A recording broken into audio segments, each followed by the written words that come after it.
এই কিউট বাচ্চাটা কোথার থেকে এলো চশমা পরে? কি মিথ্যে লাগছে আমার হানিমাতাকে।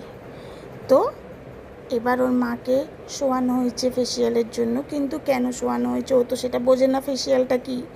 ওকে জানতে হবে কি করছে মায়ের সাথে। এই মেয়েটা মাকে কেন শুয়ে এরকম ঘষা মাজা করছে, কি হচ্ছে ব্যাপারটা, আর এই বস্তুটা কি ওকে জানতে হবে। তারপরে একটু কি হলো, ওই মাস্কটার দিকে নজর, মাস্কটা কি ওকে একটু পরিয়েও নিলাম। হ্যাঁ, স্যানিটাইজিং অবশ্যই করিয়েছি। অনেকেরই মনে কোশ্চেন আসতে পারে এই মেশিনটা কি, অনেকেই বলতে পারো তুমি এই মেশিনটা ডগোকে ইউজ করছো, আবার তুমি ক্লায়েন্টকে না। স্যানিটাইজিং করে নিয়েছি আমি। তারপরে তো আমার পুরো পিন্ডি চটকে নিল চুমু ফুমু খেয়ে। এবার হচ্ছে মিষ্টি খাওয়ার পালা। ওকে তো এত মিষ্টি খাওয়ানো যাবে না, অল্প দিয়েছি। আবার ওইদিকে প্রিয়াঙ্কাদির দিকে তাকিয়ে আছে যে ও ম্যামকে, ওর মাকে মিষ্টি খাওয়াচ্ছে, আমাকে কেন দিচ্ছে না। মানে সত্যি ওদের সাথে টাইম কাটালে আর কিছু লাগে না।